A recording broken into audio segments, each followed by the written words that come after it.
उम्र यार और ताज खजाना एपिसोड नंबर 6। क्या मतलब ये तुम क्या कह रहे हो? उम्र यार ने बौखला कर कहा। तुम्हारा ये तिलिस्माती ठेला हमारी मौजूदगी में नकारा हो चुका है। जब तक हम यहाँ हैं इस वक्त तक इस ठेले से ना तो रोशनी की कोई ताकत निकल कर तुम्हारी मदद कर सकती है, ना तुम इस ठेले से अपनी मदद के लिए कुछ निकाल सकते हो। दूसरे बौने साय ने कहा। क्या मतलब? क्या तुम शैतान हो? उम्र यार ने इसी अंदाज में कहा। शैतान नहीं, हम तो शैतानों के बाप हैं। ऐसे शैतान जिनसे रोशनी की ताकतें दूर रहना पसंद करती हैं, पहले बौने साय ने कहा। जैसे बुतारा नाग ने मगालू से कहकर पुकारा था, हो ना तुम दोनों क्या चाहते हो? उम्र यार ने हिम्मत करके कहा।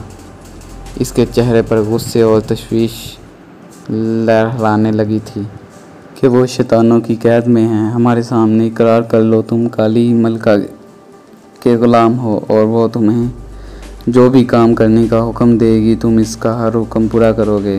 मगालू के दूसरे साथी चोगी ने कहा। क्या मतलब? मैं काली मलका का ग़ुलाम कैसे हो सकता हूँ?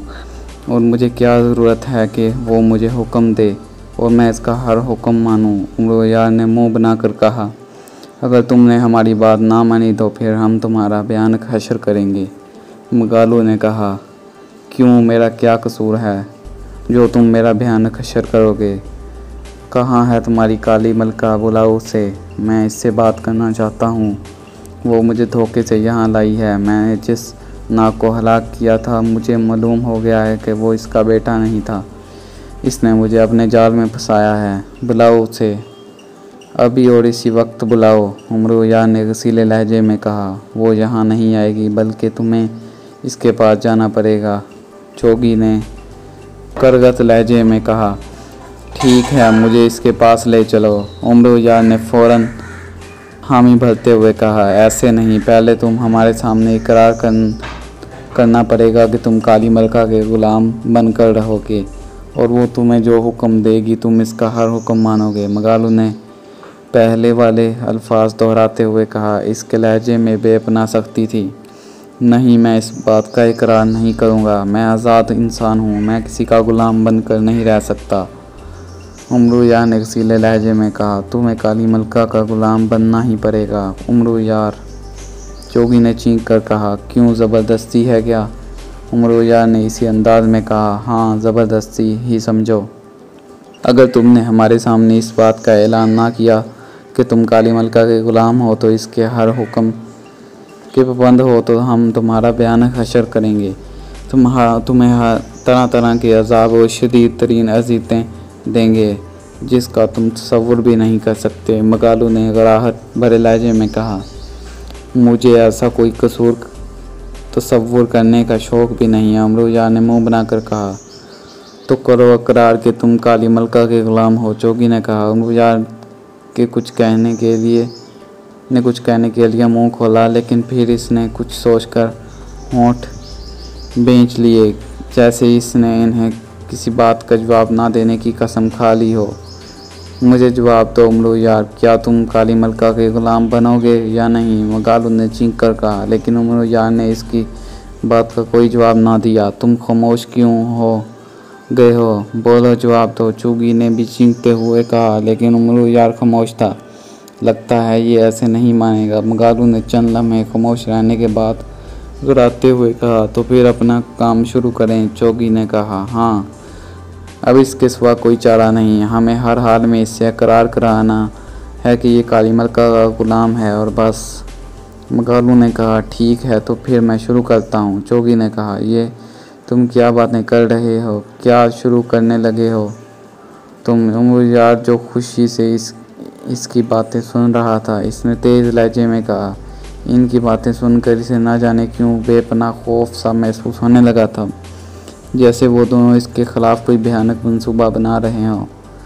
अब हम तुम्हारी कोई बात नहीं सुनेंगे। इस कब्र में अब तुम्हारी सिर्फ चीखें गूंजेंगी, और वो भी हौलनाक, इंतहाई हौलनाक चीखें। मगालू ने कहा। इसी लम्हे उम्र यार ने एक साये को अपनी तरफ बढ़ते देखा। अरे अरे क्या कर रहे हो, रुको रुको मेरी बात सुनो, उमरू यार ने बौखलाए हुए लहजे में कहा। क्या?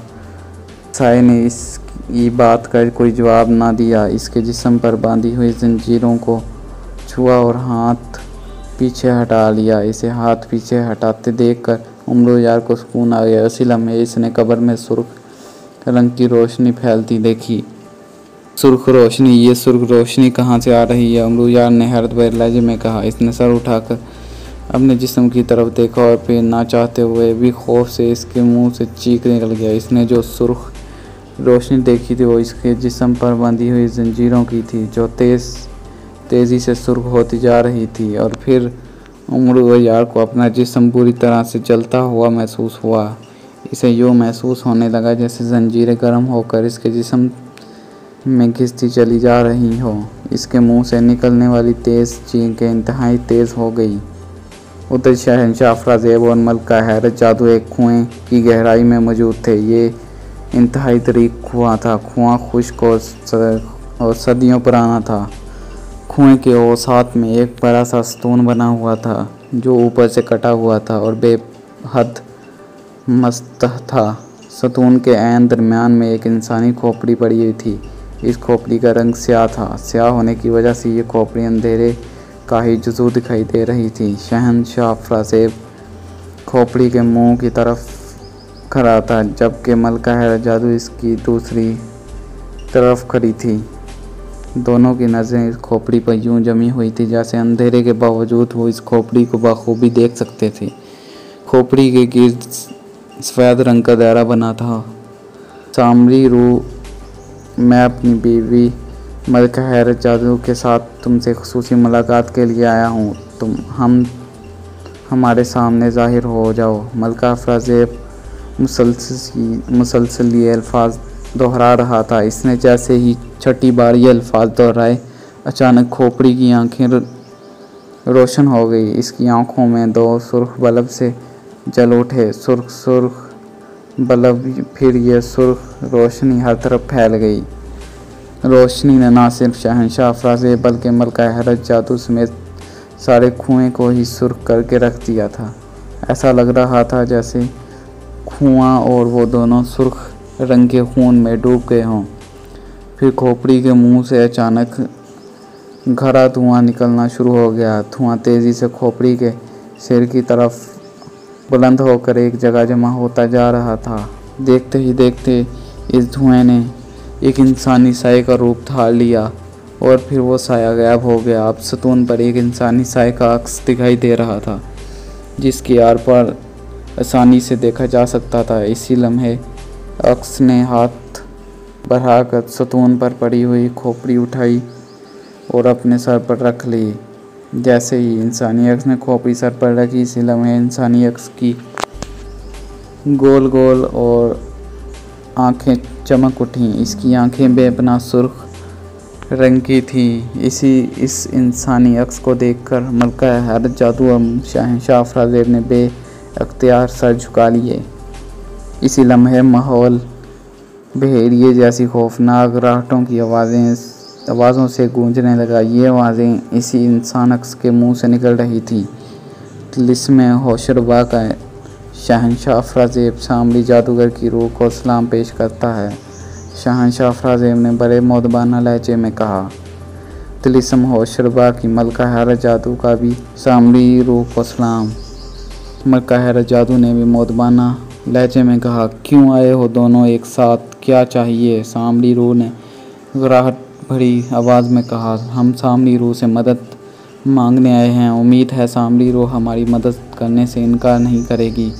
शहंशाह अफराज़ेब ने इसी तरह मोदबाना लहजे में कहा। कैसी मदद? सामरी रूह ने पूछा तो शहंशाह अफराज़ेब ने इसे कलूत जिन्नात कबीले और कलूत जिन्नात के शहंशाह ताज के बारे में बताना शुरू कर दिया कि वो कैसे अपने जिन्नाती कबीले से बाहर आया था और कैसे इसका ताज कुएं में गिर गया था, जो सामरी जादूगर के तिलिस्मात का रास्ता था। अब तुम क्या चाहते हो? सामरी रूह ने सारी बातें सुनने के बाद बेरिया की तरह कराते हुए कहा। मैं शहंशाह ताज हासिल करना चाहता हूँ आका। इस ताज के मिलते ही कलूत कबीला मेरा ग़ुलाम बन जाएगा और जादूगरों के साथ साथ जिन्नात भी मेरी फ़ौज में शामिल हो जाएंगे। जिन्नात की मदद से मैं सरदार अमीर हमज़ा और इसकी फ़ौज को आसानी से शिकस्त दे सकूँगा। शहंशाह अफ़राज़ेब ने कहा, इस ताज को हासिल करने के लिए तुम्हें मेरे तिलिस्मात जो सामरी तिलिस्मात कहलाते हैं हमें जाना पड़ेगा। इन तिलिस्मात को जब तक तुम ख़त्म नहीं करोगे तुम शहंशाह ताज हासिल नहीं कर सकोगे। और सामरी तिलिस्मात आम जादूगर के बनाए हुए तिलिस्मात नहीं हैं, वो मेरे तिलिस्मात हैं जो एक से बढ़कर एक खौफनाक और इंतहाई हौलनाक हैं। शहंशाह ताज इसी कुएं में गिर कर मेरे आखिरी तिलिस्मात में पहुंच चुका है जो मौत का तिलिस्म है। इस तिलिस्म तक पहुंचने के लिए तुम्हें पहले तिलिस्म को फ़ना करना पड़ेगा। जब तक तुम इन तिलिस्मात को फ़ना नहीं करोगे इस वक्त तक तुम मौत के तिलिस्मात में नहीं पहुंच सकते। और सामरी तिलिस्मात के सारे तिलिस्मात एक से बढ़कर एक हैं, इस कदर खौफनाक और भयानक जिसका तुम तसव्वुर भी नहीं कर सकते। सामरी रूह ने गिराहट भरे लहजे में कहा, मेरे लिए शहंशाह ताज हासिल करना बेहद ज़रूरी है आका। मैं सरदार अमीर हमज़ा से रोज़ रोज़ की शिकस्त से तंग आ चुका हूँ। मुझे तिलिस्म होशरुबा मुकम्मल तौर पर ख़त्म होता हुआ नज़र आ रहा है।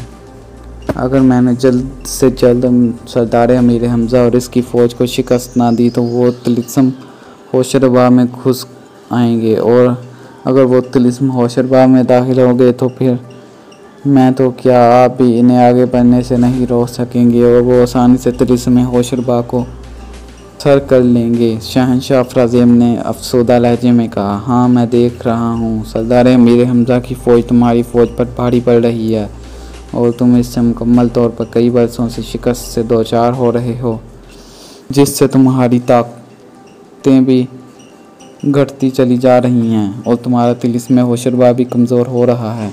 सामरी रूह ने कहा, मैं तिलिस्म होशरुबा को तबाह होने से बचाना चाहता हूँ आका, और ये तभी मुमकिन है कि मेरी जादूगरों और जादूगरनियों की फ़ौज में जिन्नात भी शामिल हो जाएं, ऐसे जिन्नात जो नाकाबिल शिकस्त हों और वो सरदार अमीर हमज़ा की फ़ौज को ताराज करके रख दें। और ये सारी खूबियाँ कलूत जिन्नात के कबीले में मौजूद हैं। ये तो इत्तफ़ाक़ है कि कलूत जिन का शहंशाह ताज आपके तिलिस्मात में जाने वाले रास्ते जो एक हाजिर और गायब होने वाले कुएं में है गिर गया है, वरना इन जिन्नात के कबीले तक पहुंचना नामुमकिनात में से था।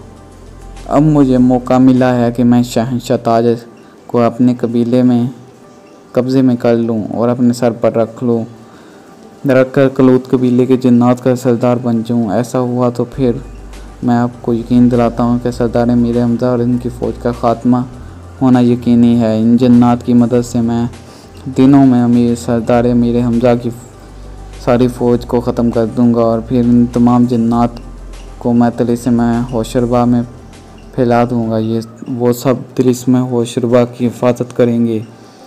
तुम तिलिस्म होशरुबा और ज़्यादा ताकतवर हो जाओगे जिस पर हमला करने का फिर कोई तसव्वुर भी नहीं कर सकेगा। शहंशाह अफ़राज़ेब ने मुसरत भरे लहजे में कहा। सामरी रूह इससे जिस नरम अंदाज में बात कर रही थी इसे उम्मीद सी हो चली थी कि वो इसकी बात मान जाएगा। मैं जानता हूँ अगर तुम्हारी फ़ौज में जिन्नात और वो भी कलूत कबीले के जिन्नात शामिल हो जाएं तो तुम्हारी फ़ौज की ताकत हज़ारों गुना बढ़ जाएगी और नाकाबिल शिकस्त होगी। लेकिन ये मसला ये है कि मैं ख़ुद भी अपने तिलिस्मात में नहीं जा सकता।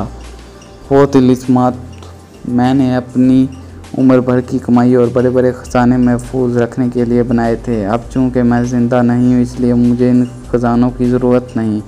मेरी रूह के लिए इन ख़जानों की कोई अहमियत नहीं है। अगर तुम मेरे तिलिस्मात में जाकर शहंशाह ताज हासिल कर सकते हो तो कर लो, लेकिन सामरी तिलिस्मात तुम्हें खुद फ़तह करने होंगे।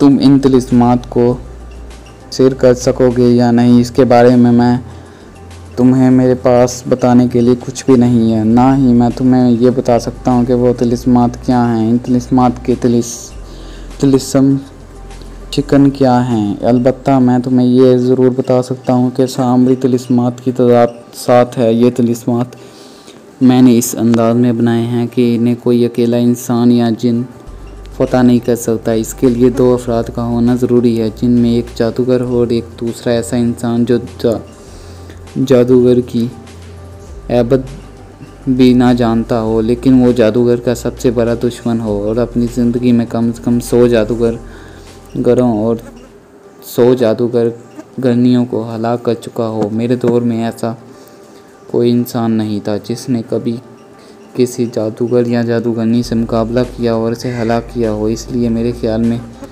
मेरे बनाए हुए तिलिस्मात महफूज थे कि जब तक दुनिया में ऐसा कोई इंसान पैदा नहीं हो जाता जिसने जादूगरों और जादूगरनियों से मुकाबला किया और 100 जादूगरनियों और जादूगरों और 100 ही जादूगरनियों को भी हलाक किया हो। इसलिए मैं मुत्तमईन हूँ कि मेरे तिलिस्मात में छुपाए हुए ख़जाने कोई हासिल नहीं कर सकेगा। खैर, अब चूँकि मुझे इन ख़जानों में कोई दिलचस्पी नहीं और तुम भी इन तिलिस्मात को शहंशाह ताज हासिल करने के लिए सर करना चाहते हो, इसलिए मैं तुम्हें इन तिलिस्मात में जाने और इन्हें सर करने और इन्हें फ़तह करने की इजाज़त देता हूँ। इन तिलिस्मात में जाने से पहले तुम किसी ऐसे इंसान को तलाश करो जो जादू ना जानता हो, लेकिन इसने 100 जादूगर और 100 जादूगरनियों को हलाक किया हो। अपने साथ ले कर ही तुम तिलिस्मात में जा सकते हो। तिलिस्मात में जाकर तुम्हें और इस इंसान को तीन तिलिस्मात तबाह करने हैं। 7वें तिलिस्म में तुम दोनों को मिलकर एक बड़ा और खौफनाक तिलिस्म तबाह करना पड़ेगा। तब तुम ख़जाने वाले कुएं में पहुंच जाओगे। तुम जो शहंशाह ताज हासिल करना चाहते हो वो इसी ख़जाने वाले कुएं में मौजूद है। शहंशाह ताज के साथ साथ तुम मेरा ख़जाना भी हासिल कर सकते हो। मुझे इस पर कोई एतराज़ नहीं, सामरी रूह ने तफसील बताते हुए कहा। लेकिन हम ऐसे इंसान को कहाँ ढूंढेंगे जो जादूगरों का दुश्मन हो और इसने 100 जादूगरों और 100 जादूगरनियों को हलाक किया हो। शहंशाह अफराज़ेब ने होंठ चुबाते हुए कहा, ये सोचना तुम्हारा काम है। मैंने तुम्हें जो तफसील बताई है इस पर अमल करने से ही तुम शहंशाह ताज तक पहुंच सकते हो, वरना नहीं। सामरी जादूगर ने जवाब दिया, क्या आप हमें इन तिलिस्मात के बारे में और तफसील बताएंगे आका? मलका हैरत जादू ने कहा, जो आप तक खामोश खड़ी थी। नहीं, जब तक कोई इन तिलिस्मात में दाखिल नहीं हो जाता, इसी वक्त तक किसी को इस बात का पता नहीं चल सकता कि इन तिलिस्मात में क्या है और इन तिलिस्म शिकन क्या है। इन तिलिस्मात के बारे में शहंशाह अफराज़ेब और इस इंसान को ही पता चलेगा जब वो तिलिस्मात में दाखिल होंगे, सामरी रूह ने जवाब दिया।